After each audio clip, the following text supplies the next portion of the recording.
If I do this, I lose everything. Then we build new. Her phone buzzed. Dad, come home, alone. It's late. You should Outside, go. a black SUV Not without rolled in you. and stopped. No lights, no plate. In her purse, the flash drive blinked. Remote access detected. Before we dive in, make sure to hit subscribe, tap like, and share this video. The more voices we reach, the louder these stories become. And drop your city in the comments. Let's see where love finds us. The first thing Savannah Pierce felt wasn't fear. It was embarrassment. Her white SUV had the kind of badge people took pictures of, the kind of car that announced, "I'm doing fine," even if the driver wasn't.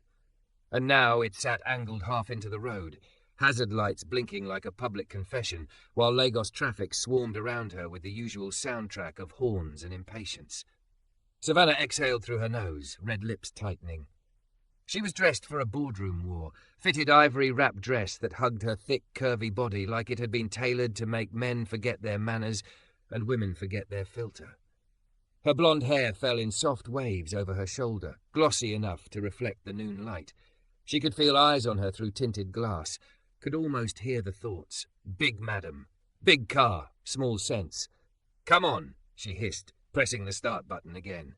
The engine clicked and died like it was offended, she kept asking. Her phone buzzed. "Tommy, you're 20 minutes out. Don't tell me you're late again."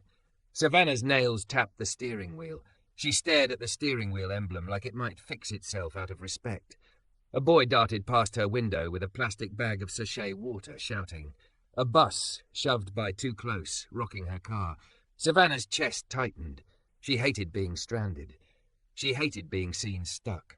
She pushed the door open and stepped out into heat and noise, heels sinking slightly into uneven asphalt. The air smelled like exhaust and sun-baked rubber. She scanned for somewhere to pull off, but the car wouldn't move an inch. "Madam, shift am," a driver yelled from his window. "You on Block Road?" "I'm trying," she snapped without thinking, then immediately regretted giving him her voice. Savannah Pierce didn't argue on streets. She negotiated behind glass. A man on a motorbike slowed near her. Savannah's posture stiffened instinctively, shoulders back, chin lifted. He didn't look threatening, just curious, then he pointed with his chin. "Cardon die?" he asked. Savannah forced a smile that didn't reach her eyes. "It's fine." He snorted and the bike sped off. Fine. Nothing was fine. Her phone buzzed again. This time it wasn't Tommy. It was Dr. Ibe. Savannah froze. She stared at the caller ID until the screen dimmed. The last time the doctor called outside scheduled hours, it had been bad news. Her mother's voice had been smaller lately, like even speaking cost her. Savannah swallowed hard, then answered. "Hello?" "Miss Pierce," the doctor said gently. "I'm sorry to call like this. Your mother's blood pressure dropped again this morning. We stabilized her, but what?" Savannah's voice came out sharp, too sharp. Fear always dressed itself as anger in her throat. "But we need you to come in today. We need to discuss next steps." Savannah blinked against sudden tears. "I have a meeting in." There was a pause. The doctor didn't say anything, but somehow that silence made her feel ridiculous for even mentioning a meeting. "Okay," she whispered. "Okay, I'll be there." She ended the call and stood beside her dead car like the world had been paused mid-scene. The traffic noise faded under the rush of blood in her ears. Her hands trembled, and she curled them into fists so nobody would notice. That's when the tow truck pulled up behind her with a groan of brakes. Except it wasn't a tow truck. It was a beat-up pickup with a toolbox in the bed and a hand-painted sign that said "Mechanic on Call" in fading red letters. The door opened, and a man climbed out like he'd done this 1,000 times. He was tall, over 6 feet, with broad shoulders that made his plain dark t-shirt look like it was trying to keep up. Deep brown skin, close-cropped hair, a trimmed beard lining his jaw cleanly. His hands were rough in the way that told the truth about someone's work, the kind of hands that fixed what other people only complained about. He scanned her car, then her, with calm eyes. "Madam," he said, voice low and steady, "you want make I check, am?" Savannah's first reaction was pure irritation, hot, reflexive. Of course a mechanic would appear now, like the universe wanted her to be humbled in public. She looked at his pickup, at the oil stains on his jeans, at the worn boots, at the toolbox that had clearly lived a hard life, and she rolled her eyes. Not dramatically, not intentionally, but enough. I already called roadside assistance, she lied, because admitting she had no plan felt like weakness. They're coming. He nodded like he believed her, then looked at the traffic and back at her. Roadside fit take 1 hour. 2. This place no be safe to wait. Savannah bristled. I can handle myself. He didn't argue. He just walked toward the hood with the quiet confidence of a man who knew engines the way some people knew scripture. Don't touch it, Savannah snapped. I didn't authorize. He stopped instantly, palms open, not defensive, just respectful. No wahala. I no go touch. But if you like, I fit show you wetin happen. You go decide. Savannah stared at his open hands. There was no arrogance in him, no attitude, just a simple offer. See for yourself. It disarmed her more than it should have. She sighed, cheeks warm with shame. Fine, just quick. He moved like a professional, no wasted motion. He released the latch, lifted the hood, propped it. Heat rolled out from the engine bay like anger. He leaned in, eyes narrowing, listening. Savannah watched him, arms crossed over her chest, trying to keep her breathing even. She told herself she was annoyed at his confidence, annoyed at his calm, annoyed at the fact that he didn't seem impressed by her car, or her dress, or her name. A loud horn blared behind them. The mechanic stepped slightly to shield her from the rush of a passing bus, not touching her, just placing his body between her and danger like it was automatic. Savannah's throat tightened again, and she hated it. What's your name? She asked before she could stop herself. He didn't look up. Dare. Like D-A-R-E. Savannah asked because her brain needed something small to hold on to. He smiled faintly. Dare, short for Dare Deo. Savannah Dare? What's wrong with it? He pointed. See this hose? He don't crack. Coolant they leak. If you drive am like this, engine go overheat. Savannah leaned in, squinting like she understood. Can you fix it? I fit, he said simply. How much? The question came out with her usual sharpness, the one that said she expected to be cheated. Dare finally turned to look at her, and his eyes were steady, not offended. Madam, I know they cheat people, but I go tell you before I do anything. Savannah felt heat crawl up her neck. I didn't say you. He lifted a hand gently, like smoothing a crease.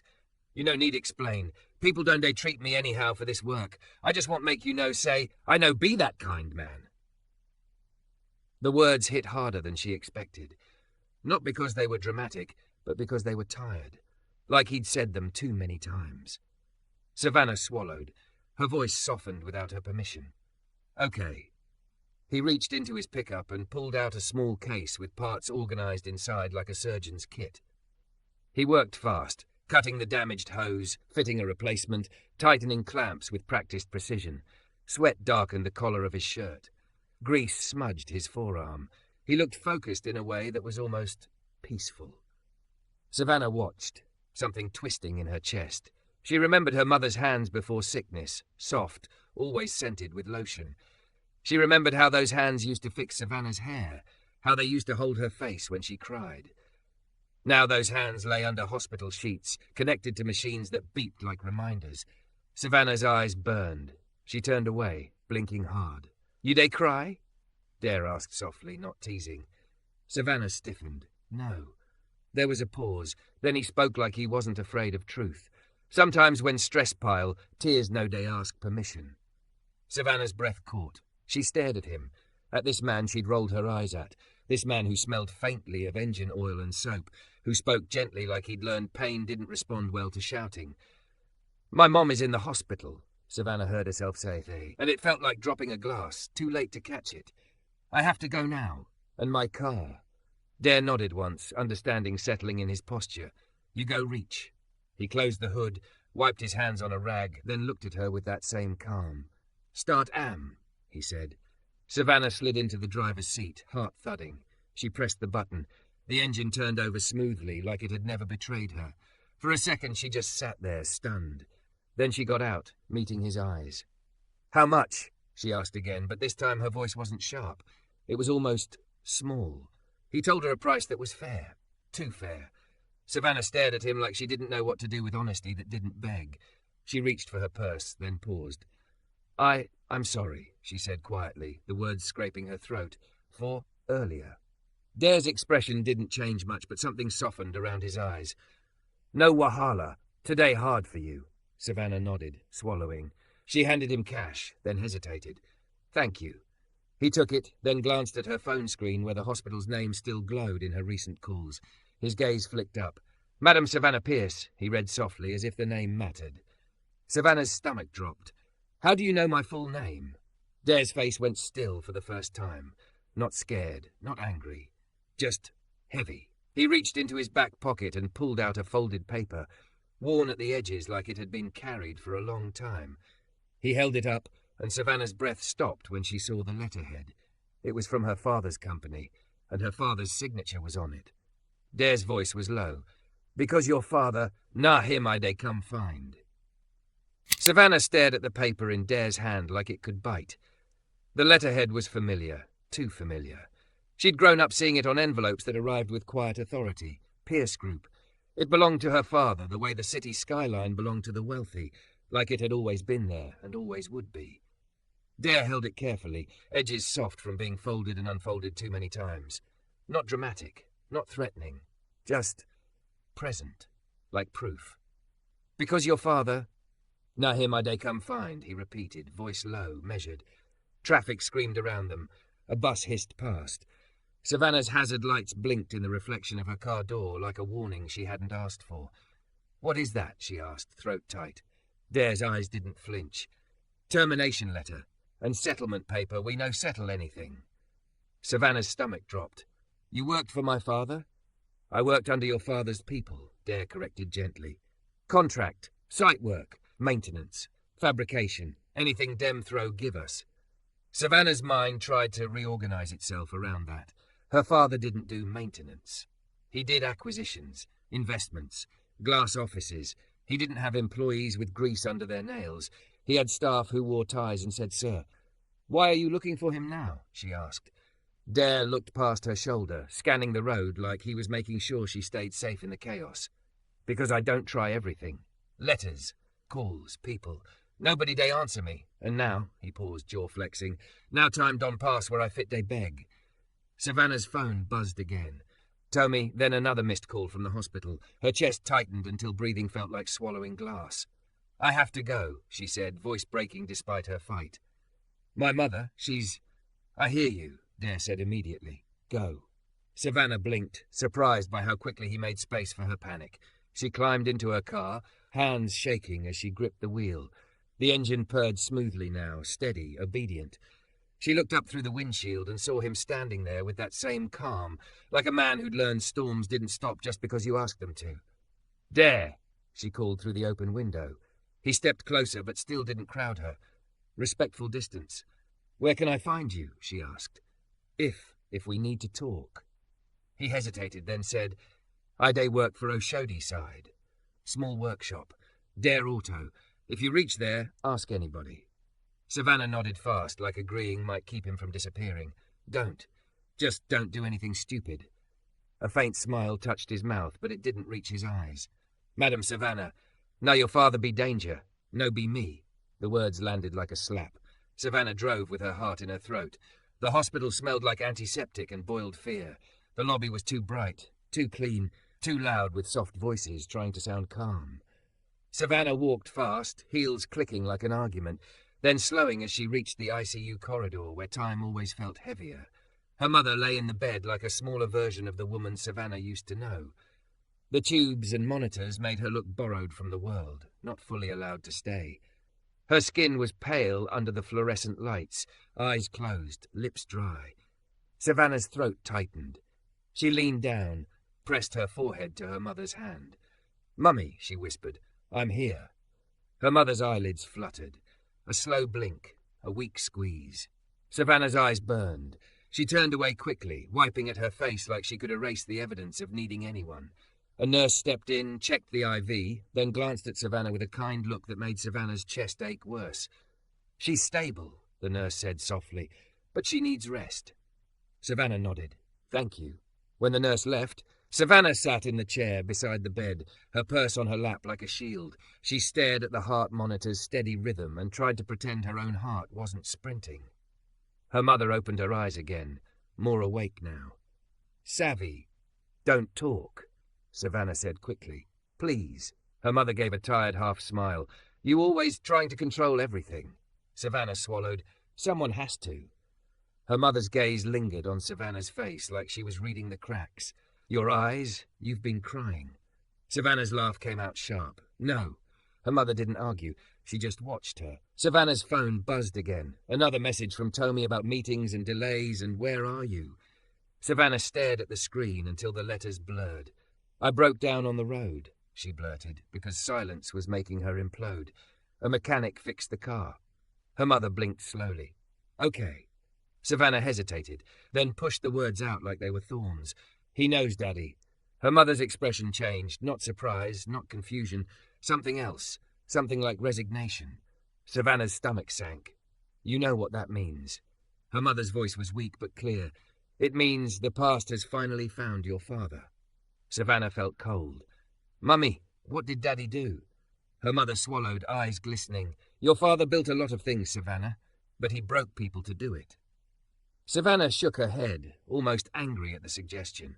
No, he's strict, he's hard, but you grew up on the clean side of it, her mother whispered. You didn't see the dirt. Savannah's heart hammered. Tell me. Her mother's gaze drifted to the window, like looking away made it easier to speak. There was a sight, years ago. A man got hurt. Your father's people covered it, blamed the worker, said it was negligence. No compensation, no apology, just silence. Savannah's mouth went dry. Dare? Her mother didn't answer immediately. That was answer enough. Savannah's mind flashed back to Dare's hands. Rough, competent, open palms. The way he'd shielded her from the bus without touching her. The tiredness in his voice when he said people treated him anyhow. Her chest ached in a different way now. Not just fear, but shame. My father, Savannah whispered, like saying it softly could make it less true. Her mother's eyes squeezed shut briefly. Your father doesn't like loose ends. He doesn't like reminders. And now you. She looked back at Savannah. You are standing between him and a reminder. Savannah stood up so fast, her chair scraped. I'm going to see him. Her mother's hand lifted weakly. Savannah. I have to, Savannah said, voice shaking. I can't sit here while... Her mother's eyes filled. Be careful. Bernard doesn't forgive people who embarrass him. Savannah's jaw clenched. Then maybe he should stop doing things worth being embarrassed about. She left the ICU with her heart in her throat, walking like anger could hold her upright. She ignored Tommy's calls. She ignored the messages piling up. She drove straight to her father's headquarters, glass and steel, air-conditioned power. The lobby smelled like money and polished stone. Security greeted her by name. People moved out of her way automatically. It felt normal in the worst way, like the building itself had been trained to protect her father from consequences. Her father's assistant tried to block her. Miss Pierce, he's in a meeting. I don't care, Savannah said, and walked past. The boardroom doors were heavy, soundproof. Savannah pushed them open without knocking. Men in suits turned. A presentation froze on a screen. Her father sat at the head of the table like a judge, grey at his temples, expression carved from control.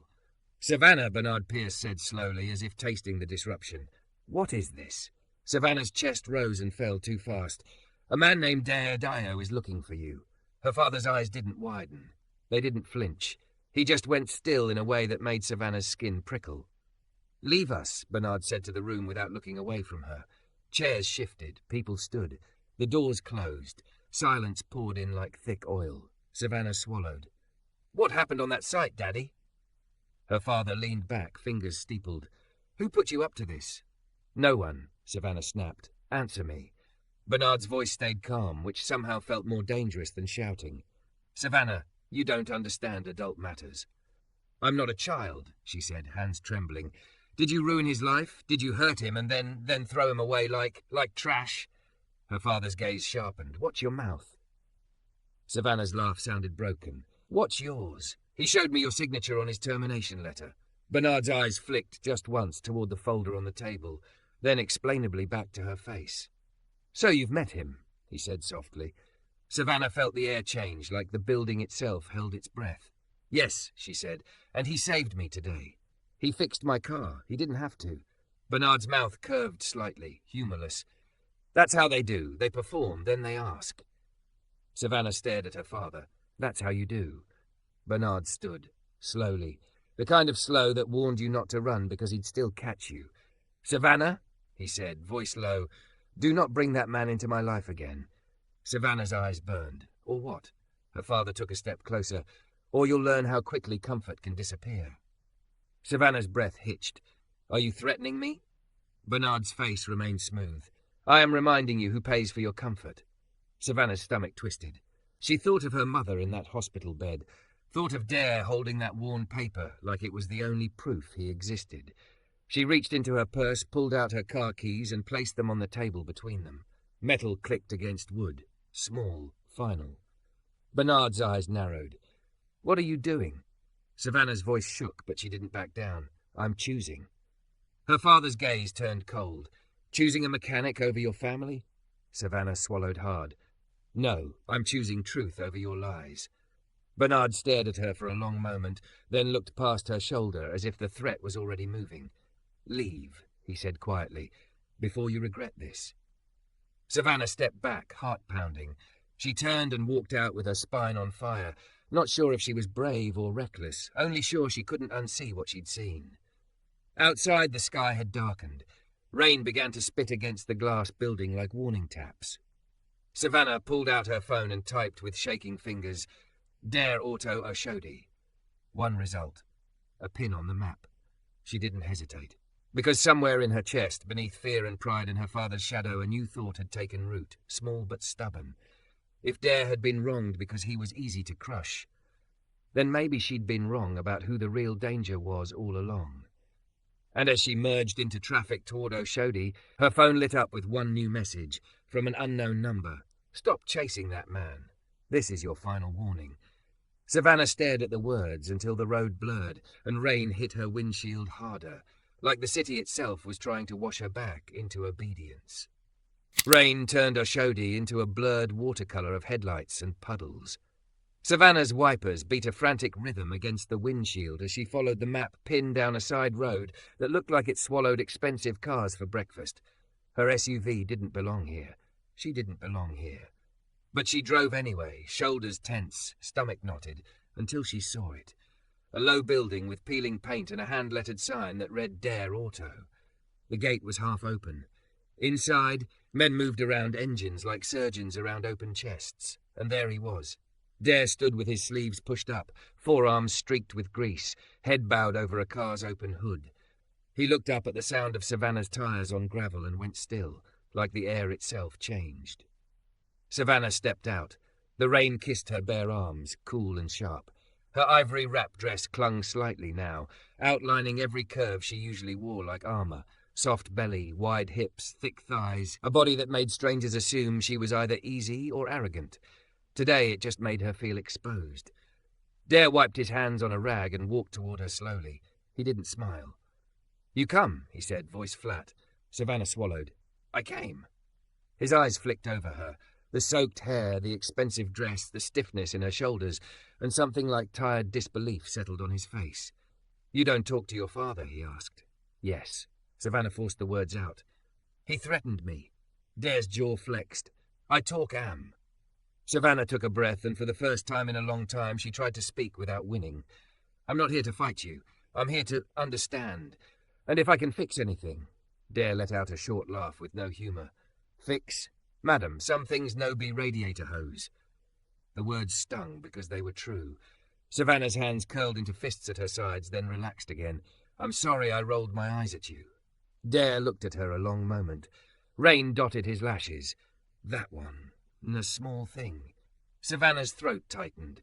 "Then tell me the big thing." He didn't answer right away. He turned and walked back into the workshop, and for a second Savannah thought he was dismissing her. But he tossed the rag onto a table, reached under a stack of old invoices, and pulled out a thin folder wrapped in nylon to keep it dry. He held it out. "Follow me," he said. He led her behind the workshop to a small room, half office, half storage. A metal desk, a plastic chair, a calendar on the wall with faded dates, a kettle on a single hot plate. Everything simple, everything used. Dare sat, opened the folder, and slid a photo across the desk. Savannah's breath caught. It was a construction site. Twisted metal. Smoke. Men running. Another photo. An ambulance. Another. Someone on the ground, face blurred by motion and blood. Savannah's stomach turned. Oh my God. Dare's voice lowered. That day, dem call a minor incident. Savannah's fingers trembled as she touched the edge of the photo. Who is? Dare pushed one more picture forward. A young man smiling, arm around Dare's shoulder. Same eyes, same bone structure. Younger, brighter. My brother, Dare said simply. Kunli. Savannah's lips parted, but no sound came out. He come that sight because I beg am, Dare continued, words steady like he'd rehearsed them in his head for years. Small job, just to help. We no get plenty then, I tell am, no worry, I day there. His gaze went distant, like he was seeing the day again. Pipe burst, gas line, one spark, everything turned fire. Savannah's chest tightened painfully. Did he? Dare didn't blink. He'd die.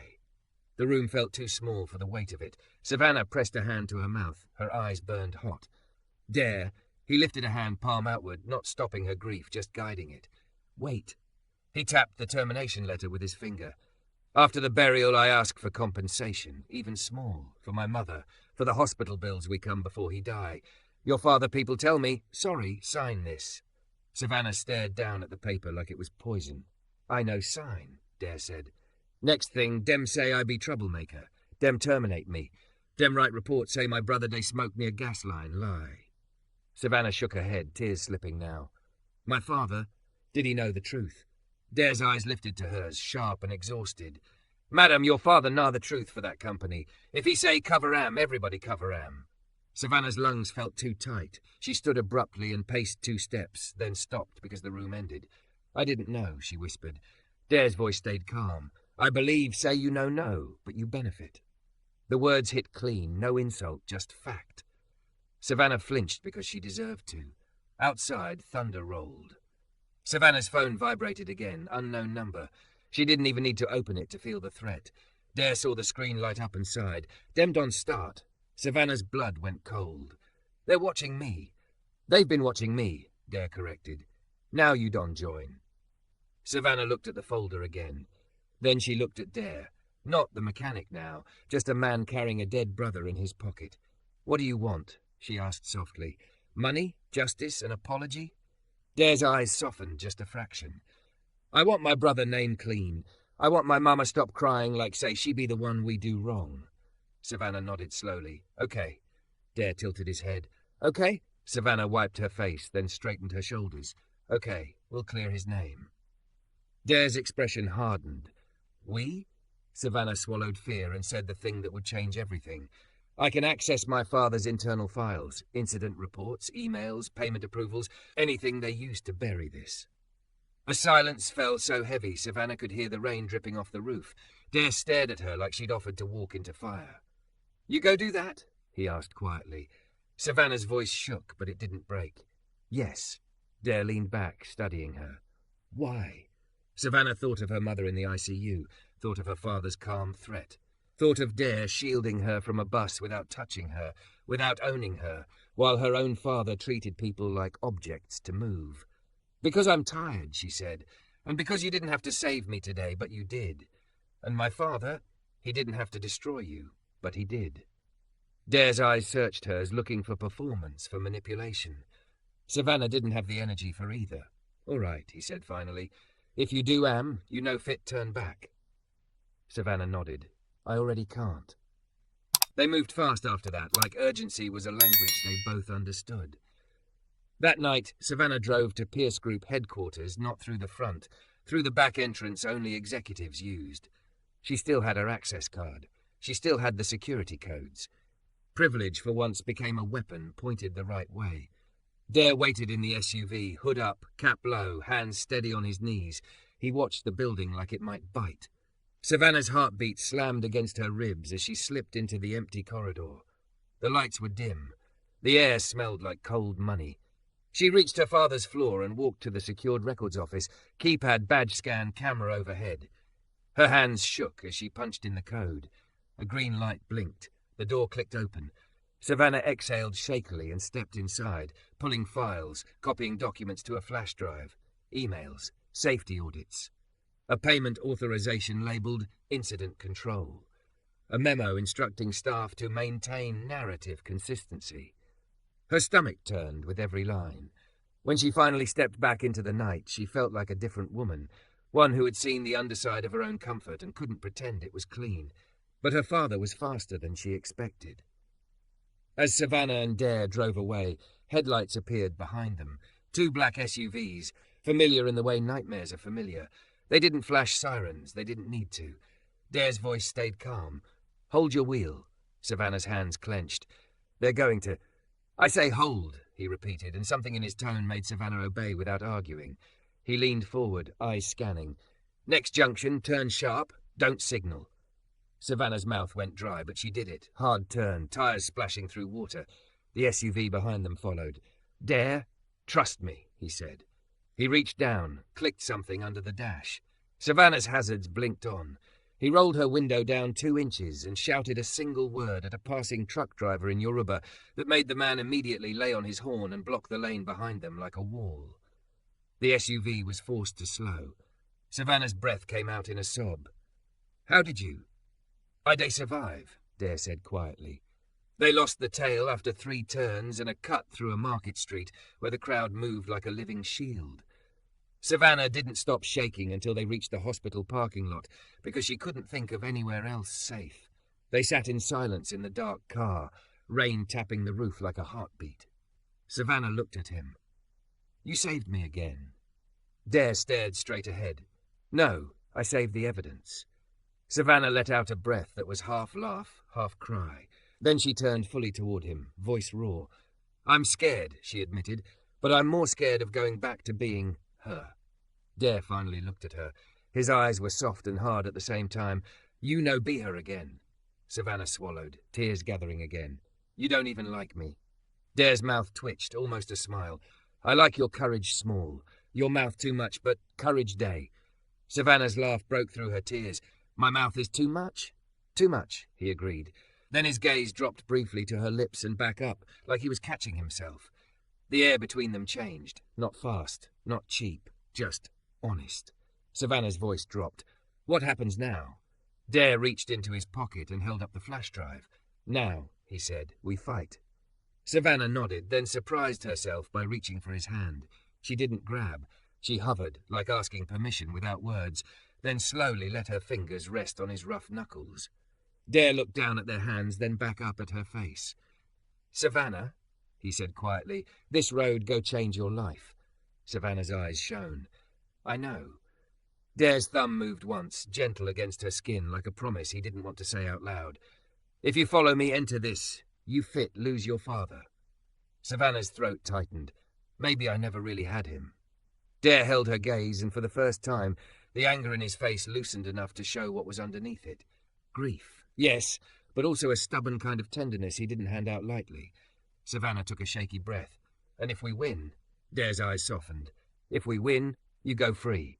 Savannah smiled through tears. "Free doesn't sound like something I'm used to." Dare leaned closer, voice low. "You go learn." 2 days later, the story exploded. A journalist published the leaked memos. A government agency announced an investigation. Pierce Group's board panicked. Bernard Pierce called Savannah 23 times. Her mother, weak but awake, watched the news from her hospital bed and squeezed Savannah's hand like she was proud and heartbroken and relieved all at once. And Dare went home to his mother with printed proof that Kunli's name had been buried on purpose. His mother cried the way people cry when grief finally gets permission to breathe. Later, in the quiet of the hospital chapel, small, plain, and warm, Savannah stood beside Dare in a simple dress, no makeup except a soft gloss, her blonde hair pulled back like she didn't need performance to be seen. "You sure?" Dare asked, voice gentle. Savannah looked up at him, eyes bright, body full of shaking courage. "I've never been more sure." He swallowed. "Your father go hate me." Savannah smiled, shaky but real. "He already did, before he even met you." Dare's eyes softened. "And you?" Savannah stepped closer, her voice dropping into something almost playful through the tears. "I used to roll my eyes at you." Dare's mouth curved. "I notice." Savannah touched his chest lightly, then whispered, "Now I'm rolling into the life you built with your hands." His breath hitched, just once. When they signed the paper, Savannah didn't hesitate. Not a dramatic pause, not a show. She wrote her new name like it had been waiting for her all along. And when Dare looked at the ink and then at her, his voice went rough with emotion. Mrs. Adebayo, he said, like he was testing the sound of a miracle. Savannah laughed through tears and leaned into him, forehead against his chest, heart pounding like it finally knew where it belonged. Say it again, she whispered. Dare kissed the top of her head, slow, reverent. Mrs. Adebayo.